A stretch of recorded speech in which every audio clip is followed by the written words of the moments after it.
bem? Boa noite, tudo bem? Como tem gente bonita aqui, gente. Tá tudo escuro, mas tão bonitos, tão... Um suspiro aí, é o mais belo de todos. Uma inspiração, essa palavra beautiful, a gente usou esse tempo aqui, uma série que nós fizemos durante o mês todo de outubro, para falar sobre arte na igreja, e vocês hoje tiveram aí uma generosa ajuda do pessoal da orquestra e tudo o que eles ensaiaram para nos apresentar da melhor forma possível essa música, e também clown, e também teatro, e também cenografia. Tudo isso é não só para entretenimento e ficar bonito. Beautiful não é só para ficar bonito, é beautiful por dentro também, né? Dentro de cada coração desse que preparou esse ambiente para vocês, tem também alguém que se encontrou com Jesus, que quer que você também se encontre com Jesus. Então eu quero te desafiar que essa palavra de hoje venha ser um recado daquele que é o mais belo, um recado de Jesus para você.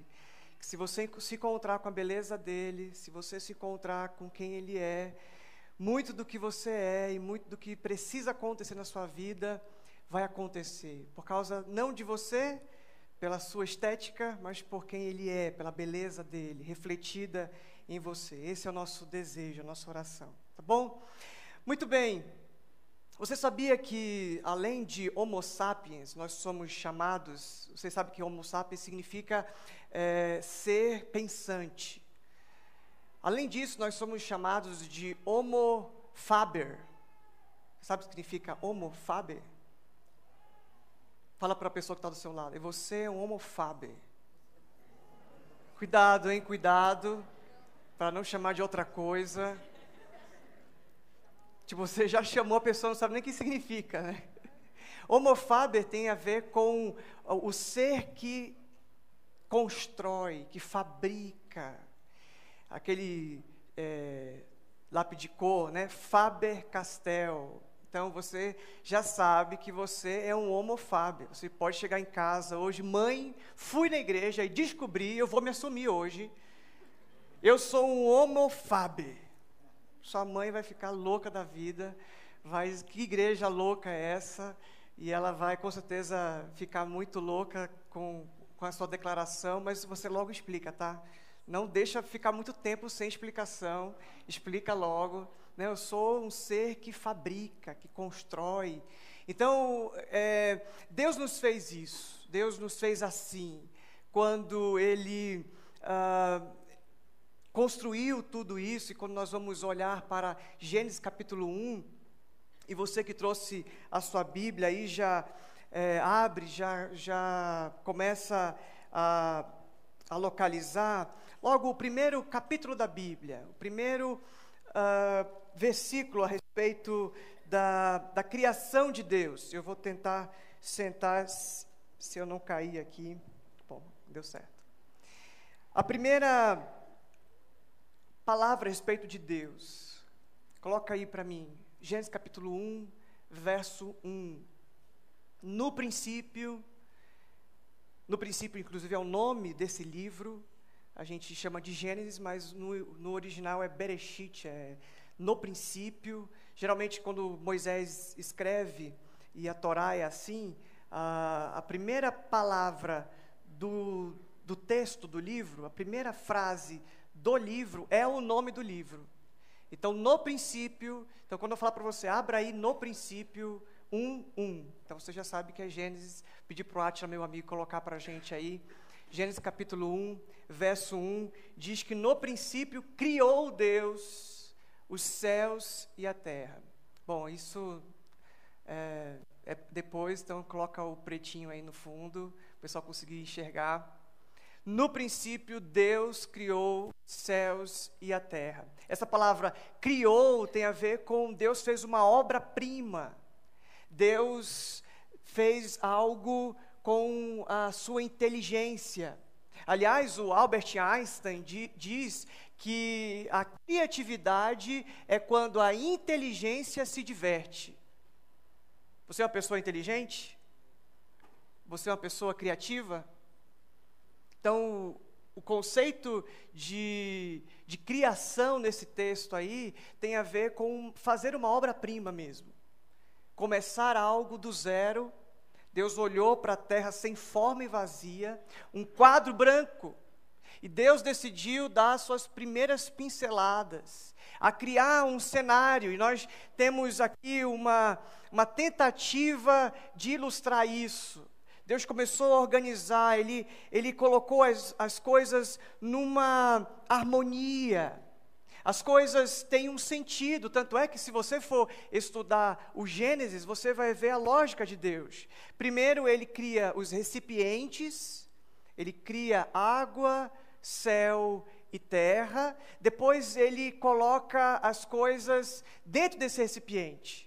Ele primeiro coloca as vasilhas, coloca os caixotes, coloca o cenário cru, e aí depois ele começa a colocar as plantas, começa a colocar as aves, os peixes, o homem, e tudo isso é de uma forma tão linda, porque você sabe que o livro de Gênesis é uma poesia, é um mito, e mito não significa que é mentira, mas é uma forma literária de dizer algo, de dizer uma verdade, dizer um fato. Então, o Gênesis é uma poesia. No princípio, Deus criou, e isso fica mais bonito, com certeza, no hebraico, que não tem uma rima como a nossa. A nossa rima, a gente meio que, quando vai fazer uma poesia, a gente rima, né, banana com Ana, né? Rima café com Pelé, rima chocolate com abacate. Mas a rima hebraica é muito mais linda, e isso é lido no original. É tão especial ver como Deus, desde o início, tem a ver com arte. Deus é um Deus da beleza, um Deus da estética, um Deus que se importa com as cores. Existem milhões de cores, como é que chama isso? Paleta de cores. Existe um monte de tonalidades de verde, por exemplo. Você chega na natureza, você vê numa região, por exemplo, como a minha, que é rica, a sua flora, a cada 2 quilômetros de área de terra, no Amazonas, na floresta amazônica, você encontra uma infinidade, inclusive de espécies que ainda não têm catalogadas. O homem continua fazendo o catálogo, fazendo a nomeação das coisas que ainda estão se descobrindo. Não só na flora, nas flores que são lindas e cada vez mais se encontra algo mais exótico, mas também os animais, os insetos, coisas incríveis. Então, quando Deus criou, Ele fez uma obra-prima. Existe uma canção aí na vida que diz que quando Deus te desenhou, Ele estava namorando, né? Então, fazer uma versão... Você conhece a música, né? Claro, está apaixonado, né? Deus fez uma versão diferente dessa música, né? Quando Deus desenhou o mundo, Ele estava não namorando, mas Ele estava apaixonado, estava em amor, porque Deus é amor. Deus como reação do seu amor, como experiência em si de amor, de bom humor, Deus como total em si mesmo, Ele cria a humanidade, cria de forma bela, de forma a ter diversidades, a ter coisas tão delicadas. Tem lagartos que é vício de linguagem. Tem lagartos, tá certo? Que tem na sua cara, na sua face, mais de 2.000 músculos. Imagina isso. Como é que Deus pôde, então, desenhar, planejar, arquitetar? O autor de Hebreus, capítulo 11, diz que Deus é o grande arquiteto, é o grande inventor de tudo isso. Ele que foi a mente pensante, o design inteligente atrás de tudo isso. E é muito especial a gente perceber, quando a gente vai lendo o livro de Gênesis, o quanto que Deus é lindo, o quanto que Deus produz beleza. E Ele também tem o desejo de que nós, como participantes da sua natureza, nós também nos envolvamos nesse projeto de embelezamento, nesse projeto de administração das coisas que Ele colocou nas nossas mãos, inclusive para que não só cuidemos de tudo isso, a preservação da natureza, por exemplo, que é uma coisa que a gente tem que falar sempre. A igreja deveria ter como pauta a preservação da natureza. Porque os assuntos espirituais, ditos espirituais, como amar a Deus, se converter e ter uma vida de santidade, porque dentro dos assuntos espirituais também não estão a preservação, a ecologia, a tal da sustentabilidade. Porque nós colocamos coisas separadas. Não deveria ser separada. É a mesma coisa. É tão espiritual quanto orar, quanto falar com Deus, eu cuidar da natureza, eu cuidar de um cachorro, eu cuidar de uma planta, eu administrar melhor e reciclar o meu lixo. Então isso tem a ver com um Deus que quer que nós continuemos a embelezar, a cuidar muito bem daquilo que Ele criou. Depois nós vamos conversar um pouquinho mais sobre isso.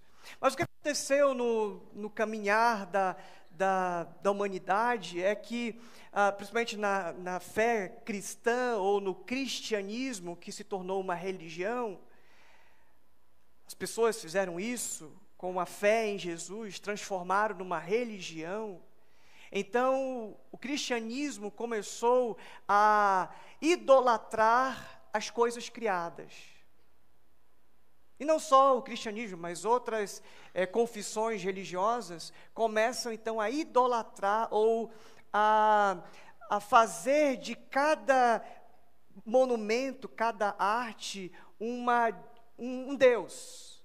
Inclusive a Bíblia diz que isso é ridículo. Como é que um homem pode ir na selva, pegar lenha e uma parte da lenha ele faz uma fogueira e assa o pão para comer, e com outra parte da lenha ele faz uma escultura e chama para essa escultura de Deus. Então, por muito tempo, a fé, a religião tentou minimizar Deus. Olhava para tudo isso e dizia, não é possível que isso tenha sido criado por algo que eu não vejo. Então eu vou criar, eu vou dar um nome, eu vou colocar no meu poder, nas minhas mãos, aquilo que eu acho que criou, aquilo que tem poder, uma certa potestade, que tem um certo poder mesmo sobre as coisas. E aí se tem aí, falando então da crença cristã, estátuas nas igrejas, ídolos, e aí se faz ídolos, se faz estatuetas, se faz quadros, se faz objetos sagrados, e aí começa a ter nessas coisas criadas um poder em si mesmo, a divinizar as coisas. E com o passar do tempo, por causa disso, e por causa nós conhecemos a Reforma Protestante, que foi uma crítica, um protesto mesmo a respeito daquilo que a igreja se tornou. Nesse momento, na Reforma Protestante, a igreja cristã protestante, da qual nós fazemos parte, igreja evangélica batista, dessa história toda aí, nós então fomos para um outro extremo. Eles divinizavam aquilo, eles tornavam a coisa um Deus, e agora nós olhamos para uma estátua, por exemplo, e achamos aquilo, qualquer estátua ou qualquer tipo de iniciativa artística na igreja, e alguns rebanhos acontece isso, algumas igrejas acontece isso, e aí a gente transforma aquilo num demônio. Não, dança na igreja, não pode. Cenário na igreja, não, isso é lugar no teatro. cinema na igreja, fazer vídeos. Não, isso está em outro espaço. Igreja, a gente faz as coisas que são conhecidas como espirituais. Sendo que esse é um outro extremo, demonificar a arte. Isso é um grande problema, porque nós olhamos para a Bíblia toda. Eu quero que você faça um passeio agora comigo por alguns textos, e você vai ver, eu quero te provar nesta noite, o quanto que Deus é artista, o quanto que Deus é belo, o quanto que Deus tem ideias de coisas incríveis. Olha comigo lá em Gênesis capítulo 25. Olha comigo aí em Gênesis capítulo 25, e eu vou pedir para o Átila, meu amigo, me ajudar, porque hoje eu vou ler junto com vocês aí. Eu sei que alguns não trouxeram Bíblia, mas é bom acompanhar. Se você está com Bíblia, tenta compartilhar com seu amigo aí. Nós vamos colocar no projetor para quem de fato não tem ninguém perto com Bíblia. Mas vamos criar um hábito, gente, de ler a Bíblia, de abrir, de ir lá no negócio, tá bom? Então abre comigo, por favor, aí em Êxodo capítulo 25. Êxodo, falei Gênesis? Que bom que vocês estão atentos, né? Então, Êxodo, capítulo 25. E aí você pode ver aí comigo, no capítulo 25 de Êxodo, verso 31. Olha só a revelação de Deus, olha só como Deus deu uma orientação para o seu povo a respeito daquilo que seria arte, daquilo que seria belo, daquilo que iria evidenciar quem ele é, uma representação, uma ilustração daquilo que Deus é. Olha só comigo em Êxodo capítulo 25, verso 31. Faça um candelabro de ouro puro e batido. O pedestal, a haste, as taças, as flores, os botões do candelabro formarão com ele uma só peça. 6 braços sairão do candelabro, 3 de um lado e 3 de outro. Haverá 3 taças com formato de flor de amêndoa num dos braços, cada uma com um botão e flor, e 3 taças com formato de flor de amêndoas no braço seguinte, cada uma com um botão e flor.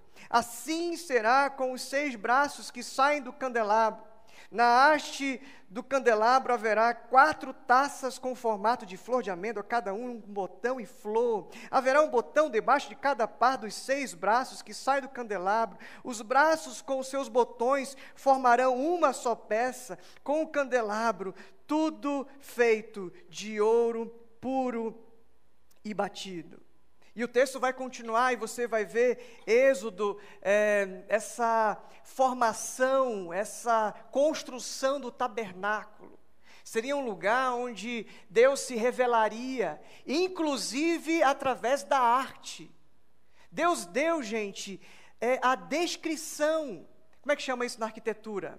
Fez o memorial descritivo. Deus olhou para aquilo que havia, as peças, os materiais, obra-prima das suas mãos, e ele decidiu orientar, e olha só que lindo, ele não desenhou, ele não fez uma tentativa de mostrar para o homem aquilo que ele poderia ver, tipo quando você vai ler um livro que tem figurinha. Não, ele deixou que a criatividade dos artesãos, que a beleza da imaginação, ele vai colocando, olha, eu quero flor de amêndoas, eu quero em tal jeito, ele vai fazendo um ditado, e esses homens, esses artesãos, vão criando algo belo. E se você for ver, se você fizer um exercício, aí todo esse capítulo e os demais vão falar do tabernáculo, como Deus queria ser percebido no cenário, Deus percebido na mobília, Deus percebido naquilo que o homem iria fazer com as próprias mãos. Isso é muito lindo, isso é muito profundo. Isso é sobrenatural e é tão lindo porque eu creio que não só Deus ditou e disse como seria, como um memorial descritivo, mas como também Deus inspirou e tomou e possuiu as pessoas que faziam isso. O Espírito de Deus possuiu as pessoas. O Espírito de Deus inspirou essas pessoas, capacitou essas pessoas. Aquilo que hoje nós chamamos de dons, habilidades, talentos. Alguns de vocês são mais artistas do que outros, mas todos nós temos uma capacitação do Espírito Santo para algo, para o ministério. O capítulo 12 de 1 Coríntios diz que existe um só Espírito que faz o ministério que é múltiplo, que tem várias formas de atuação. Então, você pode também se avaliar, será que eu tenho permitido que Deus use a minha vida, use as minhas habilidades para revelar quem Ele é? De repente, hoje, você precisa desse desafio, o primeiro desafio que vai ao seu coração, dizendo, será que eu tenho permitido que o Espírito Santo me possua, que o Espírito Santo tome conta de mim para evidenciar a beleza de Deus, evidenciar a criatividade de Deus? Será que eu tenho permitido que Deus me leve a fazer coisas belas para Ele? Essa semana eu conversei com uma jovem adulta, que já estava trabalhando em uma área e de uma hora para outra ela mudou de área, está trabalhando agora como alguém que faz assessoria para o médico na hora da cirurgia. Ela é instrumentalizadora,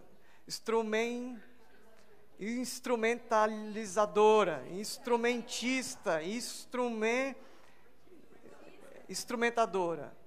Tá certo? Vamos entrar no consenso aí? Tá bom. A irmã está aqui, por favor, me corrija. E ela disse, pastor, eu não sei, ela chegou aqui comigo para falar assim, pastor, eu vim aqui porque eu estou desesperada, porque eu tenho meus 30 anos e eu não sei qual é o meu dom. E eu perguntei para ela, mas o que você gosta de falar por horas, coisas que você gosta de fazer, aquilo que é você mesmo, você gosta de mexer, por exemplo, com alguma coisa com as mãos, você faz, diz, não, eu não gosto, eu não sou muito artista não, meu marido que é artista, eu sou uma pessoa que trabalha, e o meu trabalho, eu gosto muito, por exemplo, desse meu novo trabalho, que é dar a ferramenta para o médico. Então, dar a ferramenta para o médico é uma capacitação do Espírito Santo. Você pode fazer isso com uma forma automática, mecânica, ou você pode fazer isso com beleza. O médico pediu o bisturi, você o bisturi. Sei lá, estou brincando, né? Mas você pode fazer da sua instrumentalização, daquilo que você está fazendo como uma profissional dessa área, você faz com excelência. E se você for ler aqui a continuação desse texto, o tempo todo eles estão lá em cima, a excelência lá em cima. O nível de qualidade, o Inmetro da época, era altíssimo, porque era Deus. Deus dizendo, eu quero que seja assim, eu quero que não seja uma flor de girassol. Que girassol? Eu criei o girassol, eu gosto do girassol, mas não quero girassol. Eu quero a flor de amêndoas, eu quero algo que vai revelar a minha presença. E é muito lindo, é muito especial, um bom exercício você fazer depois uma leitura de Êxodo. Vamos agora comigo falar sobre 2 Crônicas 3. Olha só que texto incrível. Você vai descobrir essa noite, quanto que Deus é lindo, quanto que Deus é bonito, quanto que Ele é artista. Olha comigo aí, por favor, em 2 Crônicas 3. Geralmente, quando você vai ler 2 Crônicas, você só lê 7,14, né? 2 Crônicas 7,14. Vamos lá para o 3. 2 Crônicas 3. Olha só que lindo, que belo tudo isso aqui. Agora, já não é mais o tabernáculo, é a construção do templo. Na época de Davi, não havia condições de construção de nada. Era época de guerra. Época de guerra não se constrói. Época de conflito, época de inimizade, época de perda, época de destruição, não se constrói. Na época Shalom, na época do Salomão, o filho de Davi, a época da paz, que ele consegue então construir. E olha só o que acontece aqui em 2 Crônicas, capítulo 3. Então Salomão, começou a construir o templo do Senhor em Jerusalém, no Monte Moriá, onde o Senhor havia aparecido a seu pai Davi, na era de Araúna, o Jebuseu, local que havia sido providenciado por Davi. Começou a construção no 2º dia do 2º mês do 4º ano do seu reinado. Os alicerces que Salomão lançou para o templo de Deus tinha 27 metros de comprimento e 9 metros de largura pela medida antiga. O pórtico da entrada do templo tinha 9 metros de largura e 9 metros de altura. Ele revestiu de ouro puro, o pessoal gostava de ouro aqui, né? Ouro puro, seu interior, recobriu de pinho o átrio principal, revestiu de ouro puro e o decorou com desenhos de tamareiras e correntes. Você viu a tamareira? O que é tamareira? Tamareira da tâmara. Você já comeu uma tâmara? Se você for no mercado municipal aqui em São Paulo, você compra uma tigelinha com 12 tâmaras por R$50. É caríssimo.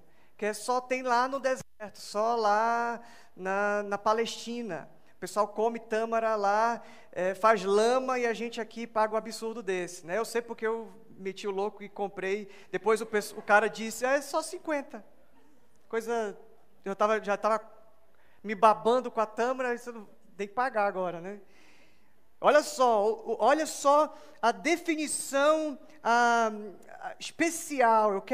Deus deu sonhos para Davi e Salomão tem a oportunidade de construir isso agora. Vamos lá. Tamareiras e correntes. Ornamentou o templo com pedras preciosas. O ouro utilizado era de Parvaim. Você sabe o que é ouro de Parvaim? Nem eu.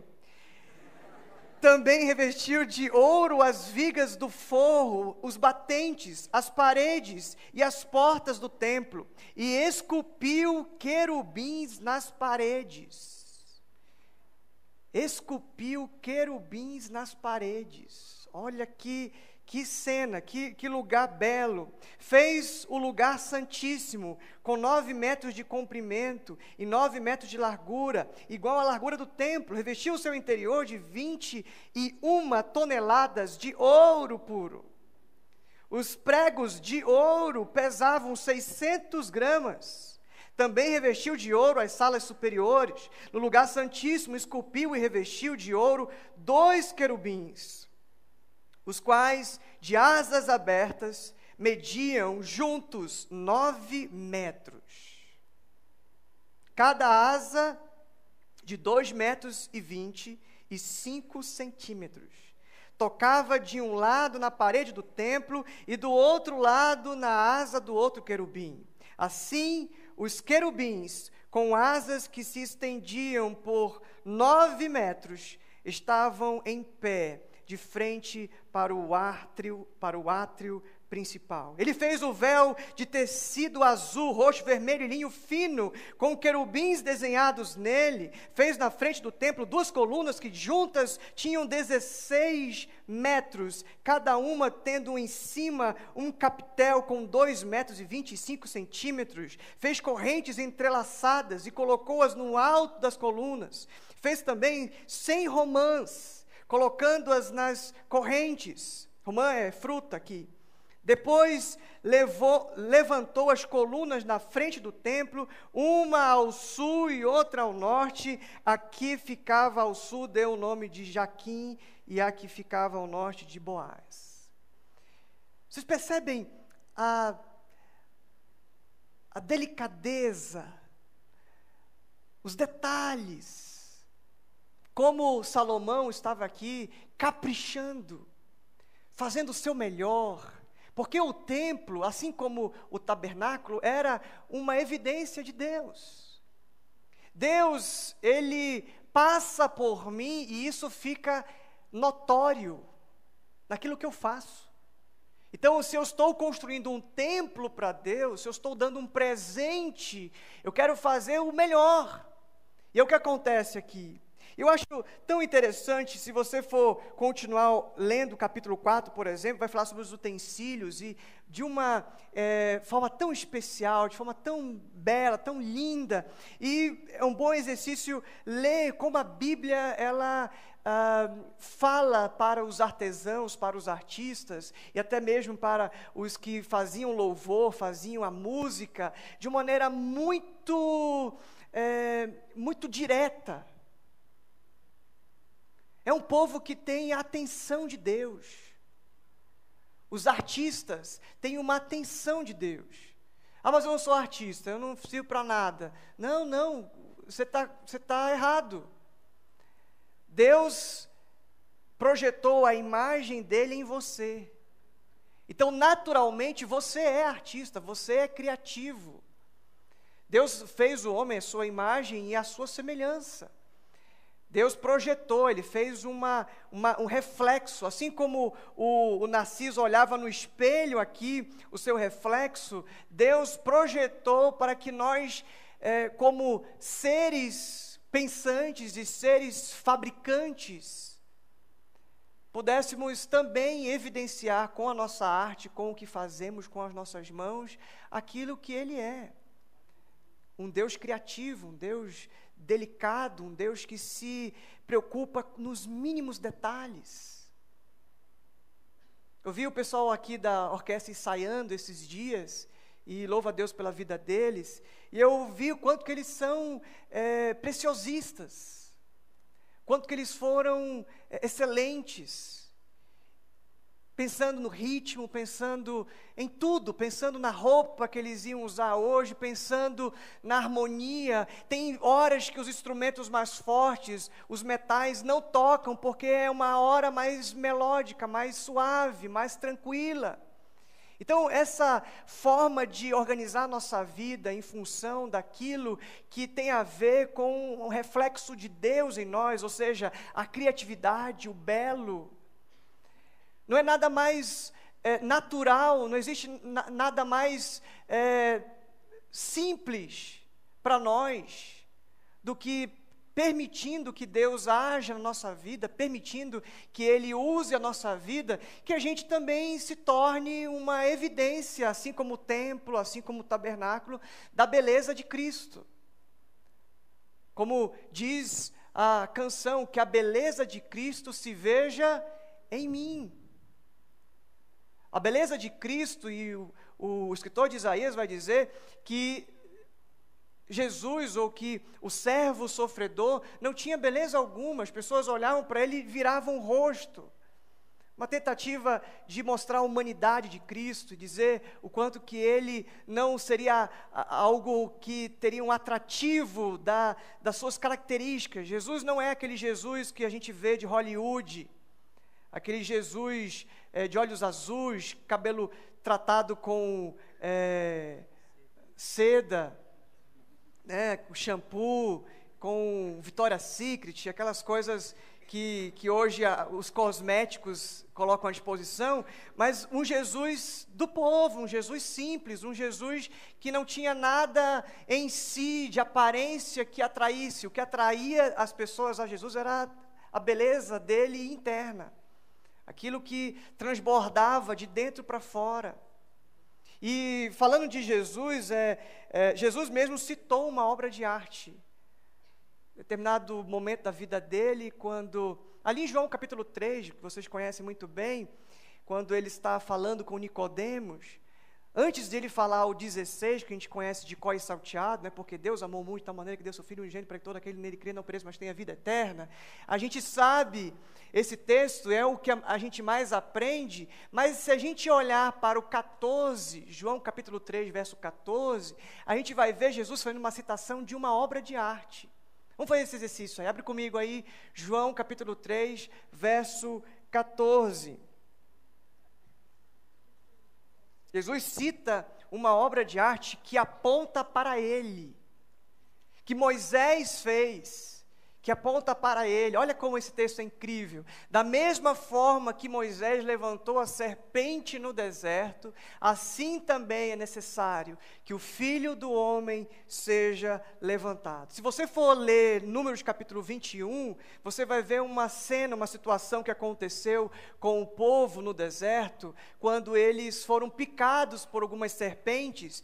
A orientação de Deus é que Moisés construísse uma obra de arte, uma serpente de bronze.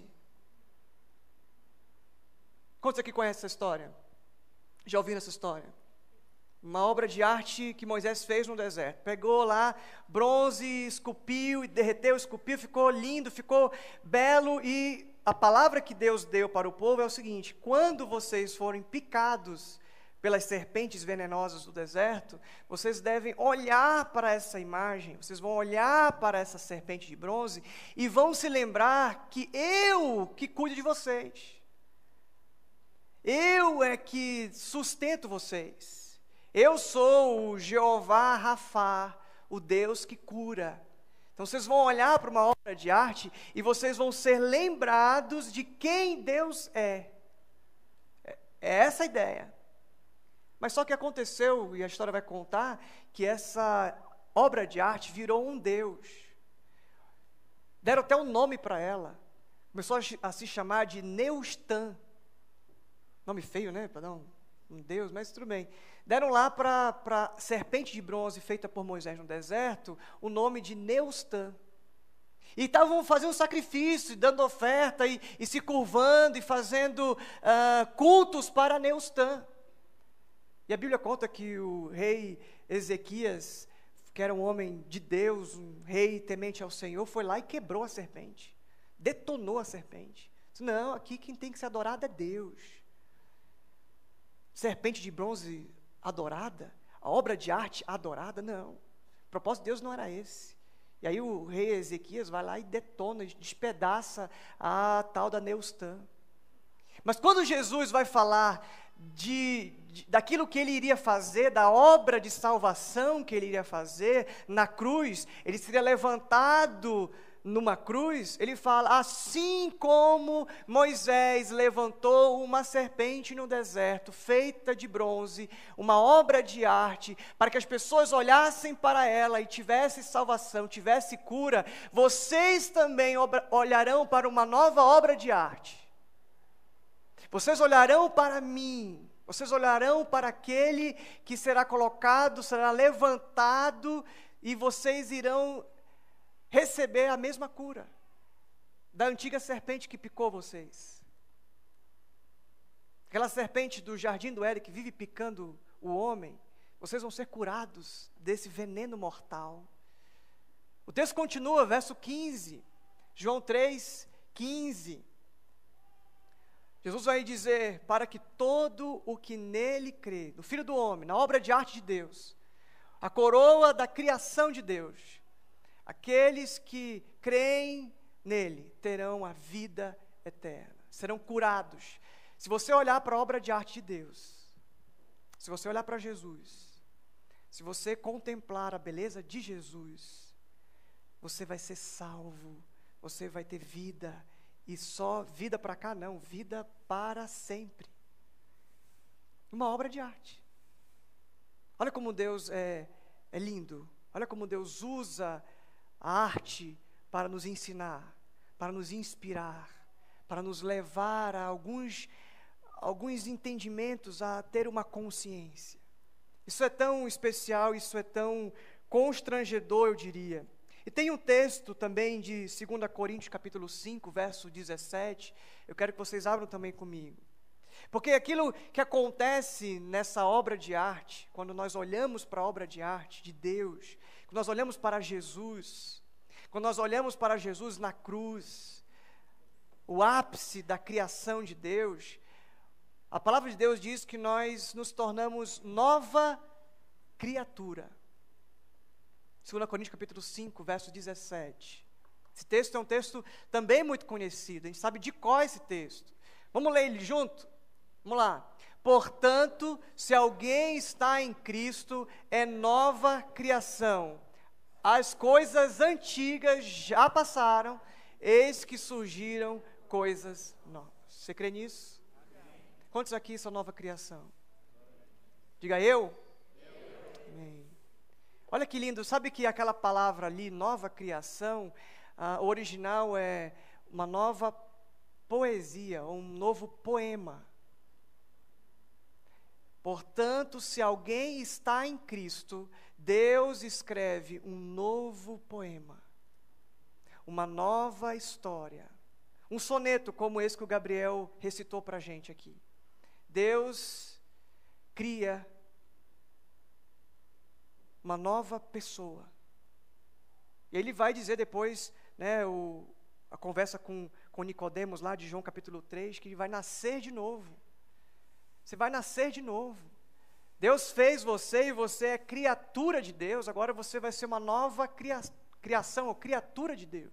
Um novo poema de Deus. Deus que até agora, ao ler a tua vida, as pessoas ao lerem a tua vida, tiveram aí alguns acidentes, algumas travadas no meio do caminho, algumas coisas que em vez de embelezar a tua história, enfeiou a tua história. Agora Deus vai criar, porque as coisas antigas, as coisas velhas, já passaram, e eis que surgiram coisas novas. Nós somos, então, a obra-prima de Deus, a obra viva de Deus. Então, quando as pessoas olham, como olhavam para o templo, olhavam para o tabernáculo, quando olhavam para a serpente, entendia que Deus era a cura, assim também as pessoas olharão para você. As pessoas olharão para você e perceberão que você revela o seu Pai, revela Deus, revela a criatividade de um Deus que é belo, um Deus que é inteligente, que sai para se divertir e por isso é criativo, um Deus que é incrivelmente poético, que faz todas as coisas novas, que reescreve as histórias. Essa é uma palavra que me toca muito. Não sei o que você sente quando você ouve isso. Até que tipo de reflexão você faz de você mesmo. Será que eu sou a nova criação de Deus? Será que eu tenho demonstrado as obras das mãos de Deus? Será que eu tenho evidenciado com a minha vida, eu tenho contado? A Bíblia diz que Deus usa a gente como cartas vivas, escritas por Ele, como um apelo, como se Deus fizesse um apelo por nosso intermédio, dizendo: arrependam-se. Será que as pessoas olham para você e percebem o quanto Deus é belo e sentem vontade de se arrepender, a ser também uma nova criatura, a ser um novo poema de Deus? Existe um outro texto, eu quero ir encerrando já, eu sei que vocês estão cansados, à noite, geralmente o pessoal já fica meio sonolento, aí baixa a luz, fica mais sonolento ainda, né? Mas vamos, mais uns 10 minutinhos eu encerro. Isaías capítulo 60, não precisa abrir, eu quero só citar. Você é minha filha que está chorando? Oh, meu, tão linda chorando. Até chorando ela é linda, até chorando ela é beautiful. Mas o Isaías 60 diz a mesma coisa que Efésios capítulo 5, verso 14 diz. Um desafio para a gente. Eu quero que coloque só o Efésios 5, 14. Aquilo que é dito em Isaías 60, verso 1, Paulo vem e reescreve uma nova poesia. E ele diz, Efésios capítulo 5, verso 14. Ele diz: por isso é que foi dito, lá por Isaías, capítulo 60. Desperta, ó tu que dormes, levanta-te dentre os mortos, e Cristo resplandecerá sobre ti. Ele é o reflexo, ele é a imagem exata do ser de Deus, é o que diz Colossenses. Capítulo 1, é bom já abrir aí, esse é o último texto que eu quero ler com vocês. Desperta, é hora de você olhar para a beleza de Deus, é hora para você parar dentro de tudo que você está fazendo e o caminho que você está tomando para a sua vida e se levantar e dizer assim: Deus refletiu a imagem dele em mim. Deus que é criativo, Deus que é belo, Deus que faz nova todas as coisas, Ele refletiu, Ele coloca a face dEle resplandecente sobre mim. É assim que os antigos, na época de Moisés, abençoavam um e o outro, e diziam assim, olha, que Deus resplandeça, que a face de Deus resplandeça sobre ti, e te guarde, e te dê paz.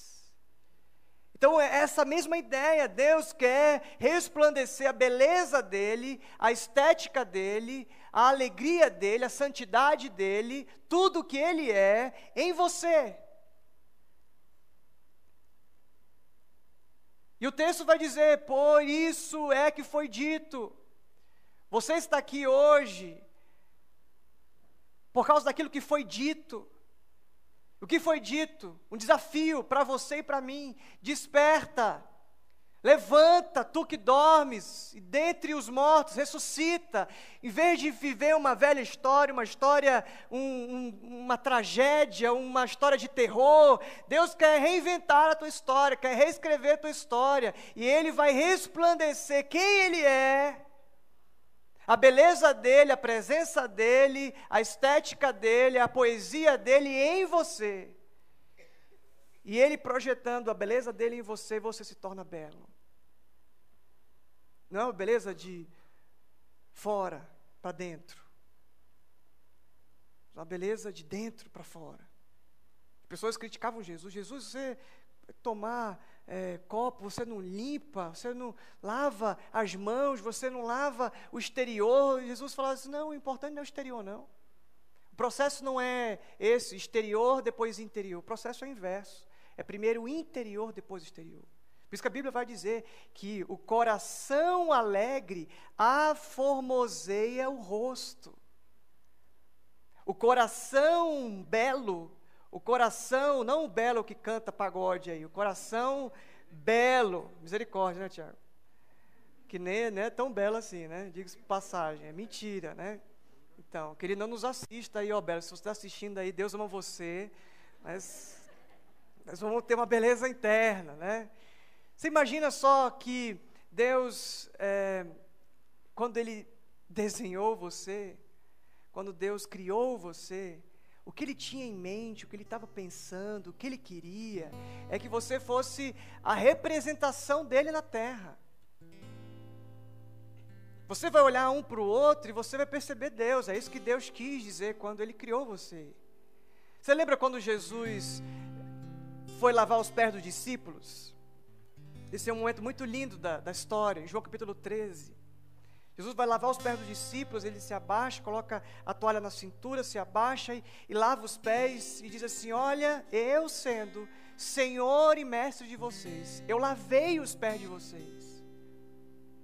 Agora, vocês lavam os meus pés. É isso que ele falou? Agora, vocês lavam os pés uns dos outros. Sabe como é que a gente paga aquilo que Jesus fez por nós? Com o outro. Sabe como é que a gente paga aquilo que Deus fez por mim? Abençoando o outro.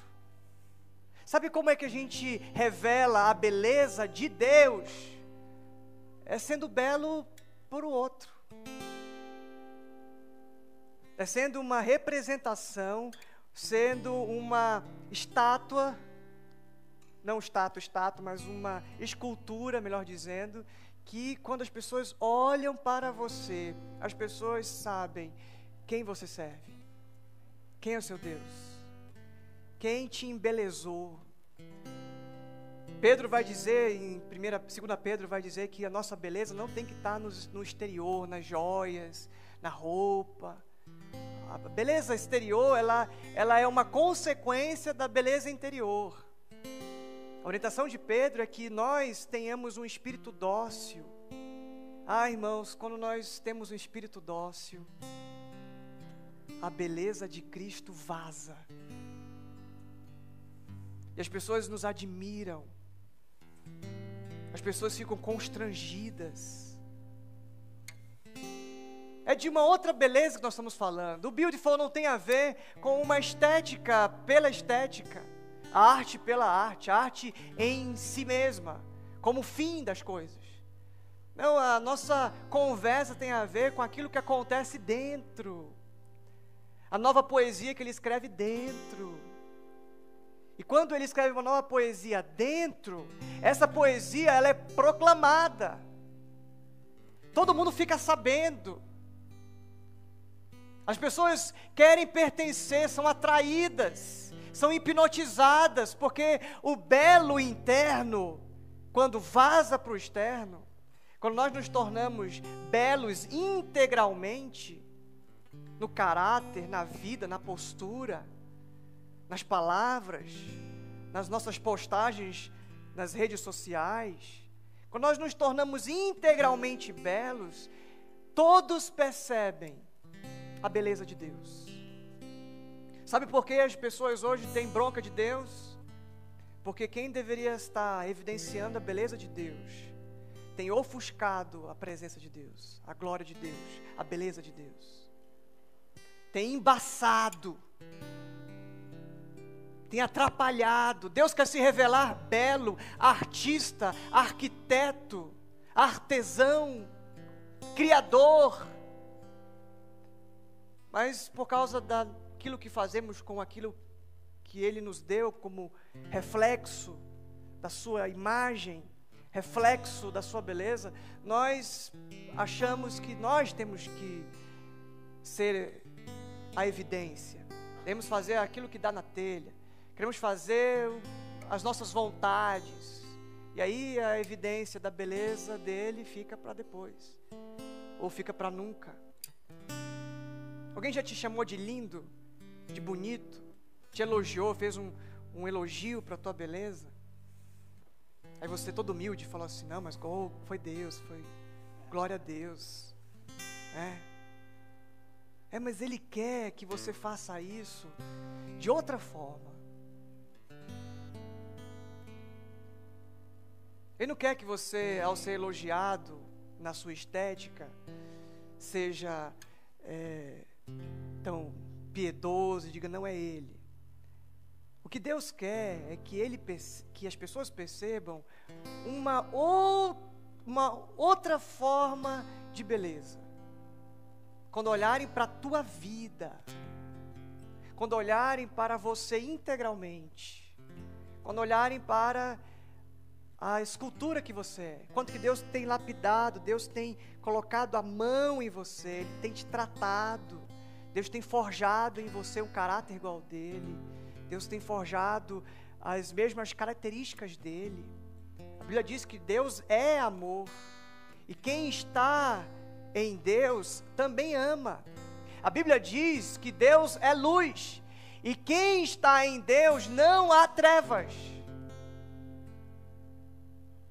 Então, se eu estou em Deus, eu sou uma evidência da presença dEle. Por onde eu andar, eu sou um apelo ambulante, eu sou uma escultura, eu sou uma obra de arte. Como diz aquela música que a gente ouve por aí, né? Agora fugiu a música da minha cabeça. Como é que é aquela? Bem do reteté. Você é espelho que reflete a imagem do Senhor. Desculpa, eu errei o tom, tá, Dudu? Será que você é a face de Deus resplandecente? Será que você é uma obra de arte? A minha oração, queridos, a minha vontade que no final dessa noite você tenha decidido fazer parte dessa grande orquestra, desse grande cenário, desse elenco de artistas que Deus usa para evidenciar a sua presença. E aí vai acontecer com você o que aconteceu com Salomão. Quando Salomão construiu o templo do Senhor, como nós lemos, a rainha de Sabá veio ver Salomão. E ela ficou impressionada com a beleza das coisas. Você lê lá, 2 Reis, capítulo 10. Ela ficou impressionada pelo figurino das pessoas que serviam, moda. Ela ficou impressionada com o que era servido à mesa de Salomão para as pessoas, os visitantes que chegavam de viagem. Isso é gastronomia. Ela ficou impressionada com a arquitetura, com a beleza da construção do templo. O Palácio de Salomão era uma coisa incrível, coisa absurda. Tinha uma escadaria que ia até o trono de Salomão, e em cada degrau dessa escadaria tinha um leão esculpido de um lado e outro leão esculpido de outro. E do lado de Salomão tinha outros 2 leões. E os estudiosos dizem que esses 2 leões já não eram leões esculpidos, eram leões de verdade. Imagina só o rei Salomão sentado num trono. Você lê lá em 2 Reis, capítulo 10, a descrição do palácio. E ela ficou impressionada. Ela dizia para Salomão: Salomão, eu ouvi a tua fama. As pessoas falavam a respeito de você e eu não acreditava, porque o que eu vi, o que os meus olhos viram foi algo muito mais grandioso, muito poderoso. Ela olhou para aquilo que Salomão fez com a arte que Deus confiou nas suas mãos, e ela ficou extasiada. A Bíblia diz no original que ela ficou como se o Espírito saísse dela. Ela ficou extasiada, ficou impressionada, ficou louca com tudo que ela viu. Será que não é assim que deveria ser com você e comigo? Quando as pessoas olhassem para a sua vida, olhassem para aquilo que Deus desenhou, para aquilo que Deus arquitetou, aquilo que Deus planejou, elas também ficariam extasiadas, deveriam ficar extasiadas. A Bíblia diz que a rainha de Sabá voltou para sua casa, deu muitos presentes para Salomão, deu muito ouro, deu muitas coisas preciosas, e ela saiu de lá encantada, saiu de lá dizendo: esse tipo de beleza só pode ter uma explicação, e a explicação é que é sobrenatural. É esse tipo de beleza, meus queridos, que Deus quer forjar em você. Uma beleza sobrenatural. Não é possível que alguém seja assim. Você crê que as pessoas podem dizer isso de você? No texto de Isaías que nós não lemos, que eu só citei, fala que você tem que levantar, que você tem que se despertar, você vai resplandecer a face de Deus. E a continuação diz que as nações virão te enxergar, te ver, te indagar, como fez com Salomão. As nações, as pessoas virão. Então não é mais você para se exibir, é você no lugar que você está. As pessoas naturalmente vão perguntar, as pessoas vão questionar: peraí. É muita beleza uma pessoa só. O que aconteceu? O que acontece no seu coração que vaza para o seu exterior? E aí você vai ter a oportunidade que Salomão teve de responder algumas perguntas que as pessoas vão fazer. E eu, de novo, não estou falando que você deve, então, se empriquitar todo, colocar maquiagem, colocar cabelão, colocar roupão, colocar carão. O que estou dizendo é que isso acontece quando o coração já está sendo embelezado pelo Espírito. A arte flui, a beleza flui, o dom flui, o serviço flui. Aquilo que você tem para fazer no mundo flui por causa da beleza que está dentro. Daquilo que acontece quando você se encontra com o mais belo. E essa noite é uma noite de nós exaltarmos o mais belo, o desejado das nações, a inspiração das mais lindas canções. E não é Narciso, e não é nem da beleza da maquiagem, é sobre Jesus. Eu quero que você cante conosco essa canção. Quero que você adore. Faça dessa canção a sua oração. Se você nunca entregou a sua vida para o mais belo, se você nunca fez uma oração se rendendo, eu quero que você faça isso agora. Quero te convidar a ficar em pé. Nós vamos cantar essa canção, dizendo que eu me rendo, que eu me prostro, que eu reconheço, que quando eu olho para a beleza de Deus, quando eu olho para a beleza de Jesus, eu não fico em pé, eu não fico soberbo, eu não fico grande, eu fico pequeno. Eu me rendo. Vamos adorá-lo.